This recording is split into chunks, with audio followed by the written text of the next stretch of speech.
이번 시간은 챕터 01 보관 물류론 중에 코어 01 보관의 역할과 기능 02 보관 창고에 대한 내용을 배워보도록 하겠습니다. 보관 하역에 관련된 과목들을 학습하시기 전에 여러분들께서 어떠한 어려운 내용을 우리가 학습을 한다라고 생각하시기보다는 여러분들이 댁에서 어떤 물품을 보관하시죠. 즉 그 보관하는 기준을 우리가 어떤 물품에 대한이라고 생각을 하시면 보다 이해하시기 편하세요.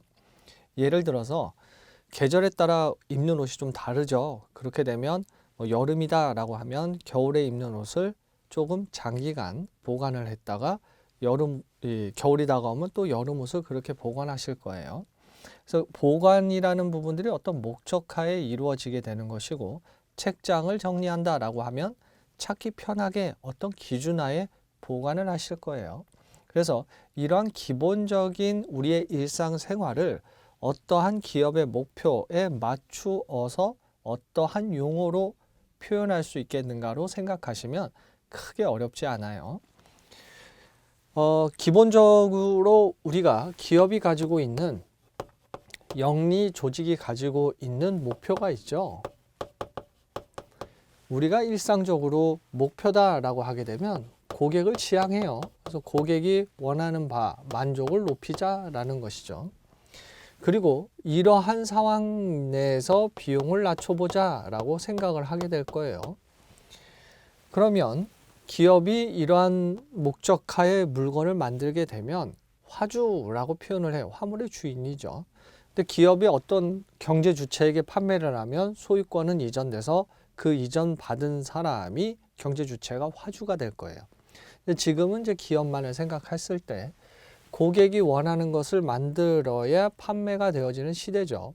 그렇다면 고객이 무엇을 원하는가라는 정보를 빠르게, 그러니까 시간과 정보가 중요한 그런 경제 우위의 요소로서 정보 시스템을 구축해서 활용하려고 노력하게 되겠고요.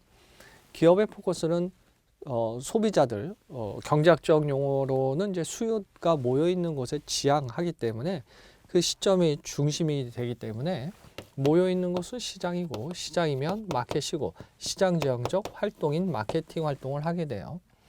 이에 맞추어서 소유권의 이전에 따라서 물적인 흐름이 발생이 되는데, 물류 전문 업체도 있고 기업 내에서 물적 흐름을 담당할 수도 있을 거예요. 그런 전제 하에서도 목표는 따라가게 되겠죠. 그래서 상위 목표, 하위 목표가 상위 목표를 달성하기 위해 구성이 되는 거예요. 조직의 구성은 조직의 목표를 위해 각 부분들이 기능적인 부분을 수행하는 거잖아요. 그래서 마찬가지로 물류도 이러한 부분들을 달성하고자 해요. 그렇다면 달성을 하기 위해서 구체적인 요소를 살펴봐야 되겠죠. 그래서 물류라는 것이 가장 큰 비용을 발생시키는 것은 무엇이냐라고 하니까 운송, 그와 더불어서 발생할 수 있는 것이 보관. 그 위에 이제 비용도 있는데 우리가 이해의 폭을 넓히기 위해 운송과 보관이라는 부분들을 비교하죠. 서로 부딪히는 개념으로 이해를 해요.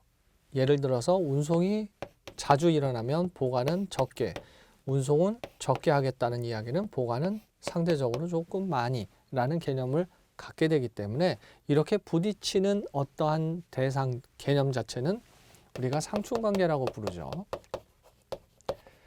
이러한 상충관계 내에서는 이렇게 이해될 수 있어요. 어떤 비용이 발생을 하고 그 비용에 따라서 어떤 화물이라는 것이 량이 있다고 가정을 할 때 이러한 가격, 비용적인 측면들이 많아지면 높아지는 경우는 내가 많이 보관하겠다는 의미예요. 많이 보관하겠다라는 의미는 내가 적게 운송하겠다라는 부분이 되는 것이고요. 내가 적게 보관하겠다라는 것은 자주 내가 보내겠다라는 이야기예요. 그래서 이러한 부분들이 운송과 관련된 것이고, 이렇게 관련된 것이 보관과 관련된 비, 창고비 이렇게 볼 수가 있게 돼요.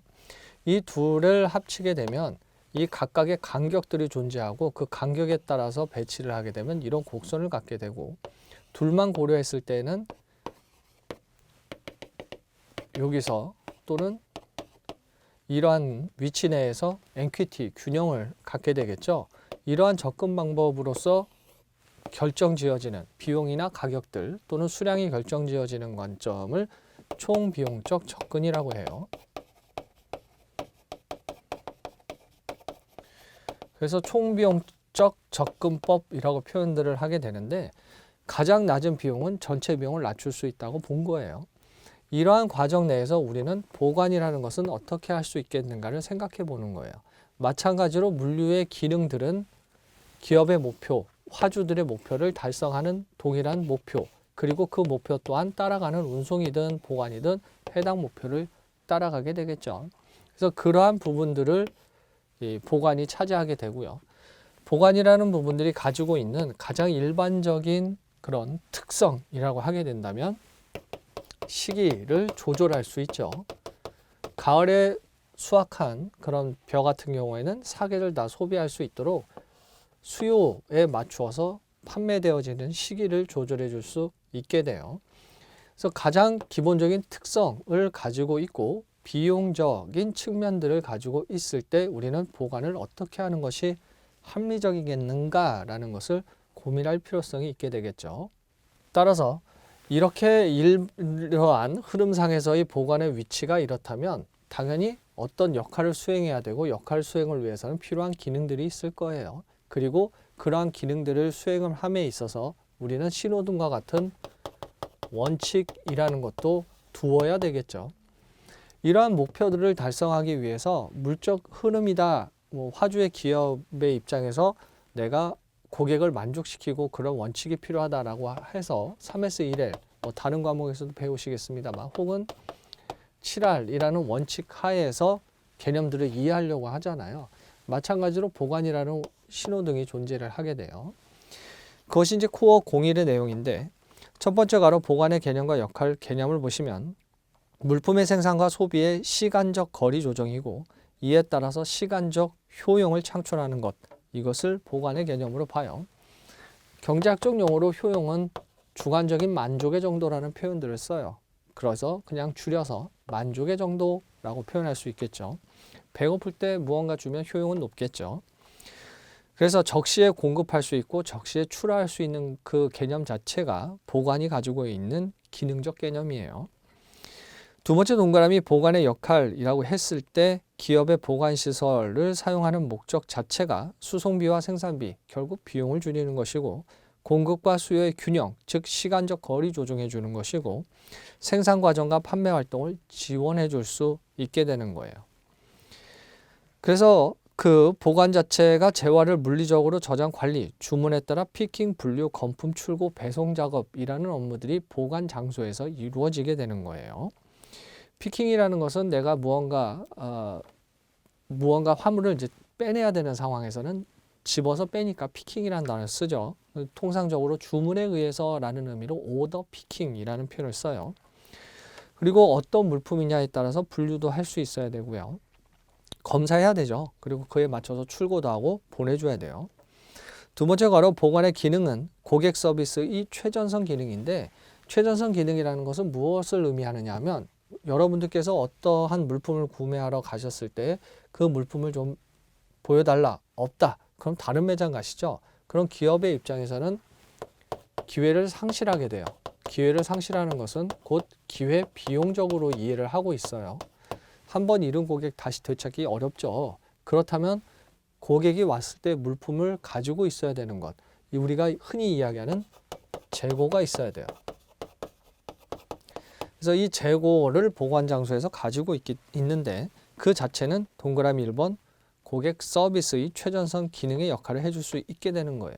원할 때 신속하게 정확하게 줄 수 있게 되니까요. 두 번째 동그라미는 운송과 배송 간의 윤활유 기능을 해줄 수가 있어요. 어떤 기업에서 출발을 해서 물적 흐름을 따라서 거점으로 이동을 하고 그 거점에서 주문이 들어오게 되면 그 주문에 따라 딜리버리, 배송이라는 작업을 하게 되겠죠. 이러한 부분들이 운송과 배송 간의 윤활유라고 표현해요.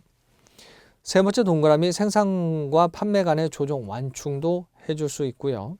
생산과 판매 간의 조정 완충이라는 것은 시공간적인 차이를 극복해 줄 수 있다라는 거예요. 말씀드렸다시피 가을에 수확되는 쌀을 사계절에 소비할 수 있도록 해주는 것이기 때문에 충격이라는 부분들, 가격에 급등락하는 부분들을 줄여줄 수 있어요. 네 번째 동그라미 유통 가공 기능이라는 것은 가치를 높여주는 활동들을 통칭해서 유통상에서 발생하는 가공이라고 표현하는데, 그러한 부분들이 검사, 집산, 분류, 조합, 검사의 장수적 기능 등도 수행할 수 있게 돼요. 가치를 높인다는 건 어떠한 유형적인 물질을 이용해서, 재화를 이용해서 내 삶의 윤택함의 가치를 높이는 것뿐만 아니라 내가 그러한 삶을 누릴 수 있도록 시간에 가치를 더해줄 수도 있잖아요. 예를 들어서 여러분들의 일상생활에서 버스를 타야겠다라고 하게 되면 전자적인 그런 시간대를 보고 언제 오는구나 라고 하면 그 전에 자신의 시간에 대한 가치를 창출해내다가 그 시간에 맞춰 갈 수가 있어요. 선택할 수 있는 기회를 주는 것이고 그 또한 삶의 가치를 부여해 주는 거죠.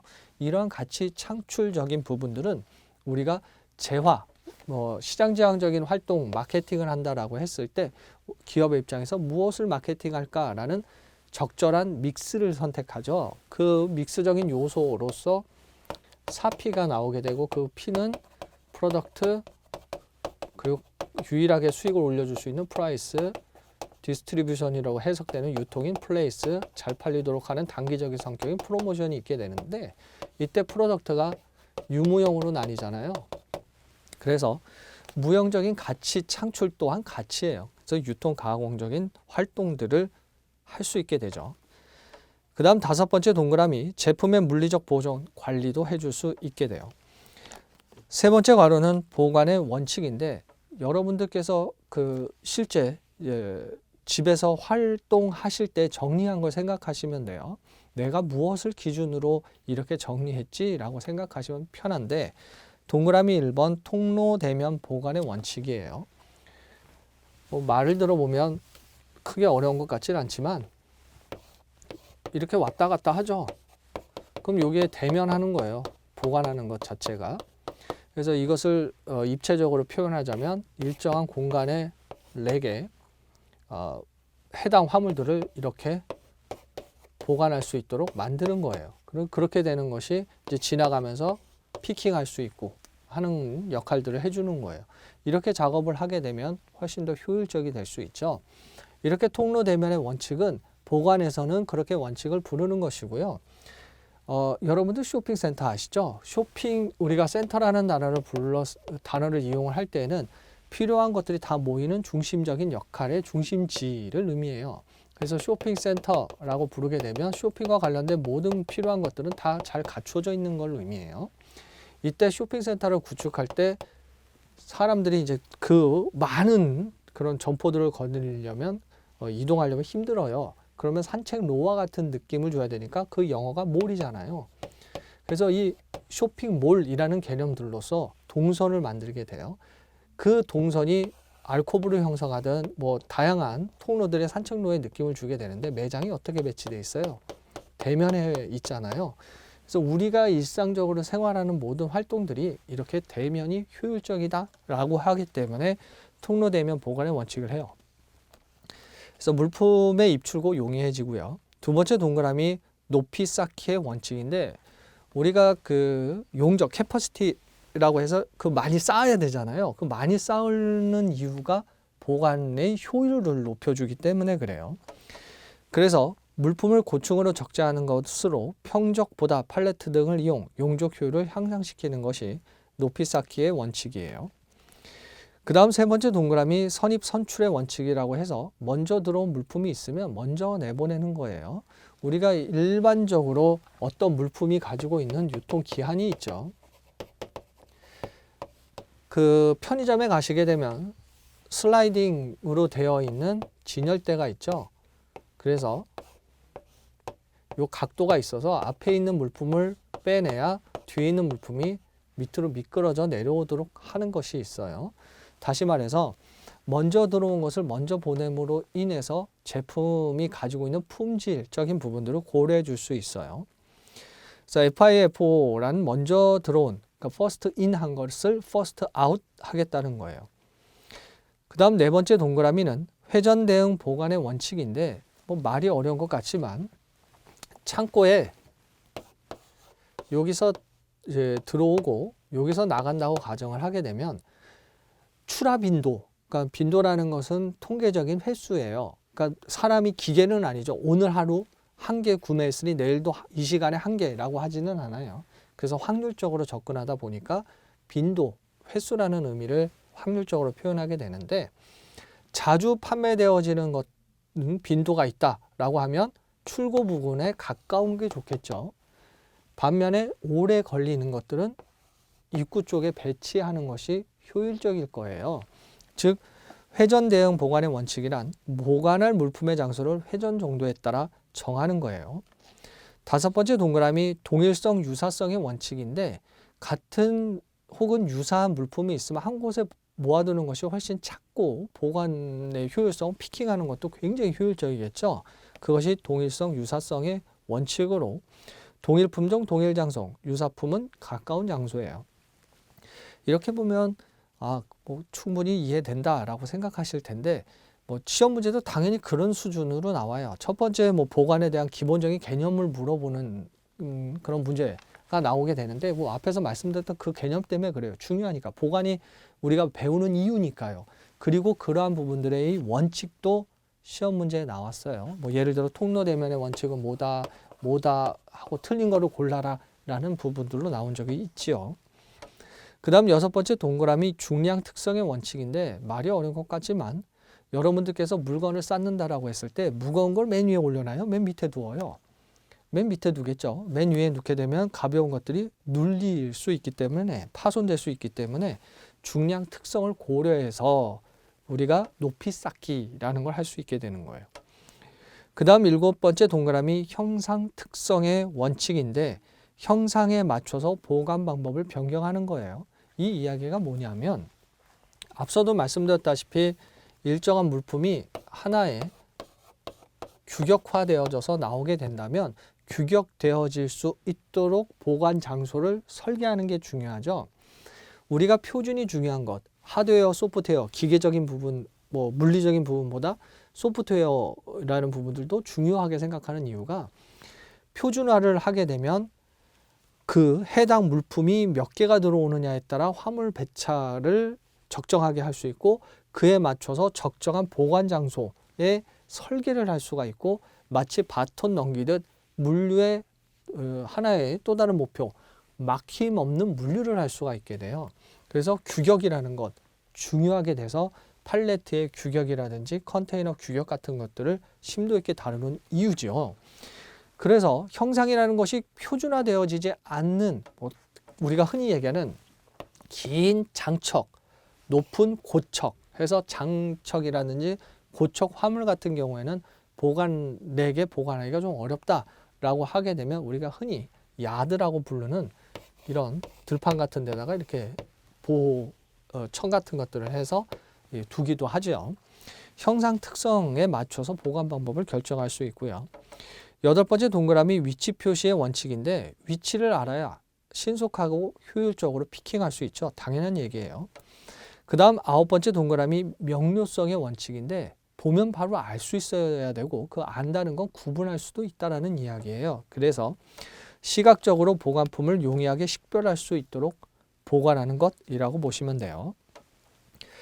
그 다음에 열 번째 동그라미 네트워크 보관의 원칙인데 출하 품목이 다양해요. 다양하다는 것은 내가 이것도 출하해야 되고 이것도 출하해야 되고 다양하게 출하를 한다고 했을 때 보관이나 출하 어려워요? 쉬워요? 당연히 어렵겠죠. 이것을 곤란이라고 표현할 수 있는데 그럼 곤란하겠죠. 이때 물품 정리나 이동 거리를 최소화할 수 있도록 하는 방식의 원칙이 네트워크 보관의 원칙이라고 보시면 돼요. 그래서 우리가 각각의 원칙을 구별해서 배웁니다만 신호등이 각각만을 보고 하는 건 아니죠. 신호등의 이 변화라는 것을 보고 이제 좌회전, 우회전 해야 될 수 있겠구나, 뭐 직진해야 되겠구나 라는 의사결정 하시듯이 각각의 원칙은 상호간에 교환될 수가 있는 거예요. 그래서 네트워크라는 출하 품목의 다양성을 고려한 부분들의 정리도 원칙도 중요해요. 그래서 관련 품목을 한 장소에 모아서 보관하는 것이라는 의미는 다양성이라는 출하를 전제로 한 것이고요. 네 번째 괄호는 보관 물품의 흐름 방식인데 크게 어렵지 않아요. 그림에서 보면 한 곳에서 들어왔다 한 곳으로 나가죠. 유턴이라는 것은 들어왔다가 나간다라고 해서 이게 U자 모양이라고 해서 유턴이라고 하는 거예요. 뭐 크게 어렵지 않죠. 그 다음에 코어 02 보관 창고를 보시면 우리가 보관을 한다라고 했을 때 보관의 형태를 갖출 수 있는 것이 창고죠. 뭐 일반적으로 표현을 한다라고 하게 되면 기업이 무언가 제조를 했을 때 원부자재를 들여와요. 그래서 일공정, 중간공정, 뭐 반제품 만들었다 완제품을 만드는 과정 내에서 부품이 보관되어 있는 창고가 있겠죠. 그래서 일시적이고 그 양이 뭐 해당 기업의 목표이고 이럴 때 이제 창고 같은 경우에는 스토리지라는 개념으로 많이 써요. 근데 전략적인 거점이잖아요. 전략이라는 것이 수반되고 그에 따라 재고량이 산출이 되어지는 웨어하우스의 개념들을 가지고도 있는데 그냥 우리는 창고로 통칭을 하죠. 그래서 창고의 일반적 개념 동그라미 1번 역할을 보면 창고의 주된 역할은 당연히 보관이에요. 그리고 이 보관이 목적이지만 그 첫 번째 줄 끝에 보시면 경제의 발전과 더불어 제품 생산을 위한 원재료를 비롯 제조 과정의 반제품 일시저장, 중과제품 완성품 보관하는 창고 등의 성격으로 점차 확장이 돼요. 왜냐하면 과거에는 단순히 보관을 하자로 이렇게 생각을 했다면 전체 목표를 따라가야 되는 물류의 전체 목표를 따라가야 되는 한 기능으로서의 목표를 이행하는 거예요. 앞서 예를 들었다시피 이어달리기 바톤 넘겨주듯 해주는 역할을 하는 거예요. 그래서 그러한 개념이 점차 단순히 내가 누가 맡겼으니 보관해야지 라는 개념보다 그 전략적인 부분까지 확장이 됐다라고 이해하시면 되고요. 그 다음에 보관 창고에서 아주 재밌는 게 하나 나오는데 여러분들 운송 배우셨죠? 운송의 3요소가 뭐예요? 어디 간다 이것이 이제 통상적으로 거점이 될 텐데 노드라고 부르죠. 노드와 노드가 연결되는 것을 링크라고 부르고 여기에 가는 것을 모드라고 부르죠. 예전에 뭐 운송에 관련돼서도 이 부분이 아주 드물지만 가끔 나왔었는데 운송 수단적인 부분들을 갖고 있어요. 그런데 보관은 링크와 노드죠. 어디부터 어디까지의 전략적 배치를 생각하는 거예요. 그래서 링크는 거점과 거점, 뭐 창고와 창고적인 물류의 경로 상에 니은 노드를 두게 되는 거예요. 단순히 여기다 두어야지 라는 개념이 아니라 일정한 산식에 의거해서 이곳이 장기적으로 효율이라는 의미로 결정짓게 되죠. 그 다음에 세 번째 동그라미 물류 거점의 광의의 넓은 개념으로는 공장, 물류센터, 영업, 창고 등 제품을 보관, 공급하는 모든 것을 의미한다면 협의의 개념은 물적인 흐름 상태 내에서 모든 기능을 수행할 수 있는 물류센터 그리고 창고라는 관점으로 볼 수 있어요. 두 번째 가로 창고의 기능을 보시면 가장 기본은 보관이죠. 그래서 품질, 특성, 영업 전략에 따라서 보관을 선택할 수 있게 돼요. 전략적 선택이죠. 그럼 보관 기능이 있으니까 가능해요. 두 번째 동그라미 재고 관리 기능이라고 해서 불필요한 재고 감축과 품절을 방지할 수 있는데 아주 재미있죠. 불필요한 재고를 감축한대요. 보관을 하는데 이게 어떻게 가능한가라고 생각하실 수 있는데 앞서도 말씀드렸다시피 기업이 있고 그리고 중간 상인들이 존재하죠. 그리고 고객, 소비자로 이어지게 될 거예요. 이 흐름이라는 것이 정보로서 공유가 되어지게 된다면 어떤 오더가 실시간으로 뭐 창고라든지 보관 장소라든지 하는 개념으로 역할을 해줄 수가 있게 되는데 이렇게 되면 창고에서 물품을 먼저 주고 재고의 일정 수준의 계산에 의거해서 그 이하로 떨어지면 기업에서 생산해서 보충하는 형태를 취할 수 있을 거예요. 실시간으로 이루어질 수 있게 된다는 거예요. 그러다 보니까 불필요한 재고 감축도 시킬 수 있는 기능을 발휘할 수 있게 되는 것이고 고객이 원할 때 또 제공해 줄 수 있고 품절도 방지해 줄 수 있게 되는 재고 관리라는 걸 할 수 있게 돼요.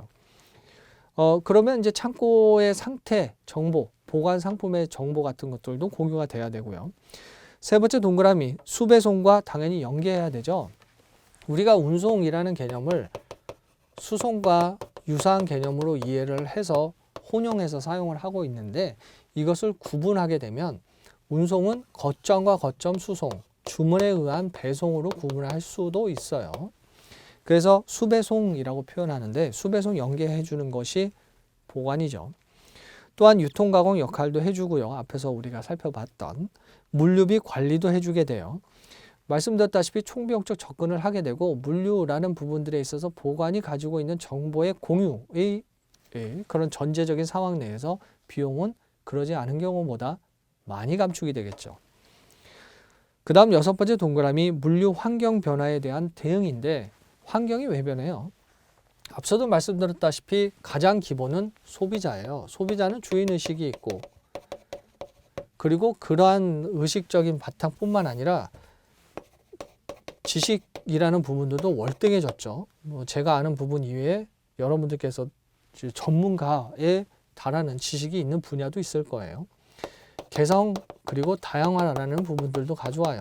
다양한 변화들이 있겠죠. 그러면서 맞벌이 부부 증가, 자녀 출산이라는 것이 이제 저하가 되고, 여러 가지 고령화 사회 문제라고 이야기를 하는데, 경영을 하는 영리 조직의 입장에서 문제가 아닌 경제 상황은 없어요. 그 문제적인 상황을 기회로 살리는 것이 영리 조직이 하는 역할이죠. 그래서 고령화 사업을 하게 되는 거예요. 고령화가 일어나? 그럼 출산 정책을 해야 되겠다는 정책 입안자들은 정책에 포커스를 맞출 것이고, 기업의 입장에서는 고령화된 사회에 맞는 상품을 생산하려고 노력하게 될 거예요.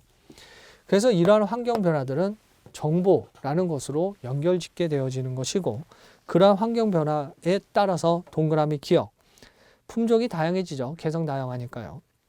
다품종 소량화고, 경박 단소, 가볍고 얇고 짧고 작은 그런 경박 단소화에 대한 대응으로서 물류 환경 변해요. 여러분들이 택배 보낼 때 여러분들 것 한 개 보내는 게 아니죠. 그럼 그 지역에 있는 걸 모아서 보내요. 여러 운송비를 분담시킴으로써 택배비가 저렴해지게 되는 거예요. 그래서 다품종 소량화, 경박 단소화에 대한 대응, 그리고 니은 소량 주문 다빈도 배송에 대한 대응도 해야 되겠죠. 전자생활화가 흔해졌기 때문에 배송 많아졌어요. 그래서 다빈도예요. 디귿 물류의 빠른 유통에 대한 대응에 맞춰서 창고도 변해야 돼요. 그래서 예전에는 보관이라는 개념들이 강했다면 지금은 어때요? 택배다라고 생각해 보세요. 무언가 주문했다. 그러면 소비자들은 신속하고 안전하고 정확하게 그리고 저렴하게 받아질 수 있는 상황을 만들어야 되잖아요. 그러다 보니까 나오는 개념이 크로스 도킹이라고 해서 어떠한 화물이 들어왔을 때 일정한 지역에 화물을 이렇게 들여오게 되죠. 그러면 창고는 보관의 개념보다 분류의 개념을 가져요. 그러면 각 주된 지역으로 차량이 가게 되고, 그 차량이 솔팅된 화물들, 분류된 화물들을 가서 소형 차량으로 또 분산되어져서 나가게 될 거예요. 그럼 이렇게 주된 통로들을 큰 차량으로 이용하는 이유는 주된 통로를 작은 차량으로 이동했을 때는 운전 비용이 발생될 수밖에 없어요. 그럼 비용 줄이려면 대형화해야 되는 것이고, 모아서 소팅해서 해당 지역에서 비용을 낮춘 상태의 운송을 선택하게 돼요. 분류를 주된 목적으로 하는 크로스 도킹에 해당 환경 변화에 맞춰지게 되는 거예요. 그 다음에 세 번째 가로, 창고 기능의 개선 방법은 저장 중심형 창고라고 해서 물품을 비교적 장기간 보관하는 창고예요. 하드웨어는 우리가 이렇게 눈으로 보고 만질 수 있는 부분이라면, 소프트웨어는 개념이기도 하고 또 컴퓨터 화면 그 안의 내용이라고 생각하시면 되는데, 하드웨어적인 방법은 높은 선반, 적층 높이 쌓는다고 그랬으니까요. 그래서 적층식 선반 사용하고요. 통로 되도록이면 없애야 되죠. 불필요한 통로를 없애는 거예요. 내가 만약에 어떤 화물을 보관을 하거나 혹은 출하를 해야 되겠다라고 했을 때 자동화 창고가 기계가 자동으로 옮겨주기도 하지만, 그 해당 기계를 사람이 직접 운전하는 포클리프트 있죠. 그 포클리프트에 따라서 운반을 할 수도 있을 거예요. 그 통로를 없앨 수는 없지만 최소한 불필요한 것은 제거할 수 있어요. 그래서 통로를 없앤다라는 의미는 불필요한 동작을 없애는 것이기 때문에 필요한 차량이 들어가면 드라이브 인 렉이라고 표현해요. 그 보관하는 그 선반 자체를 렉이라고 부르니까요. 입체적인 저장력 당연히 이용해야 되겠죠. 소프트웨어는 내가 통로 면적을 거기에 맞춰 어떻게 줄일까라는 부분이고 면적을 무조건 줄이는 건 아니죠. 차량에 이동할 때의 그런 필요 공간이 필요해요. 통로 면적 줄여야 되고 수납 설비 내 불필요한 공간 줄이려고 노력해야 돼요.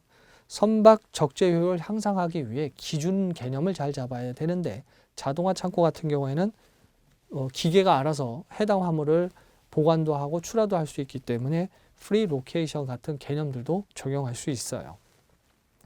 그 다음 두 번째 동그라미 집배송 중심 창고인데 모을집이죠. 그러니까 모아서 보낸다의 개념을 갖고 있는 중심 창고예요.